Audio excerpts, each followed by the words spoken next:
তো কিছুদিন আগে অর্থাৎ ইন্ডিয়ান ট্যুরিস্ট ভিসা নিয়ে একটা ভিডিও ছাড়ছিলাম, তারপর থেকে অনেকেই আমাকে মানে মেসেজ করছে যে আসলে ট্যুরিস্ট ভিসাটা কবে খুলবে না খুলবে।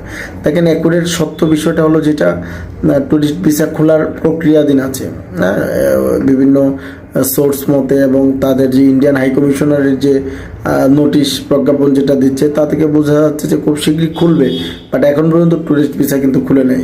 এবং কত তারিখে খুলবে এটারও কোনো মানে অ্যাকুরেট কোনো ডেট দেওয়া যাবে না। যেটা নাই সেটা নাই, যেটা আছে সেটা আছে।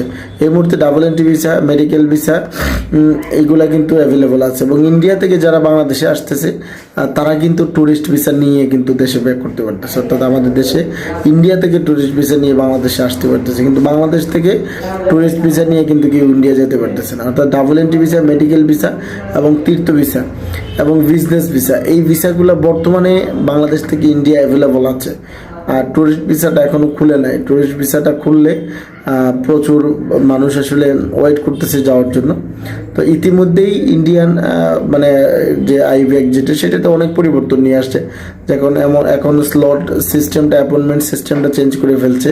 ওয়েব ফাইল আপলোড করতে হচ্ছে এবং নির্দিষ্ট টাইমে এটা হচ্ছে। এবং বিভিন্ন হ্যাকার যারা স্লট হ্যাক করে তাদের প্রতিরোধের জন্য অনেক কিছু পদক্ষেপ তারা কিন্তু ইতিমধ্যে নিয়ে নিয়েছে। তো আমরা আশা করতেছি ট্যুরিস্ট ভিসাটাও খুব শীঘ্রই খুলবে। এবং অ্যাপয়েন্টমেন্টের যে সিস্টেম যেটা আপডেট করছে সেটা নিয়ে আমি পরবর্তীতে কোনো একটা ভিডিওতে কথা বলবো আশা করি।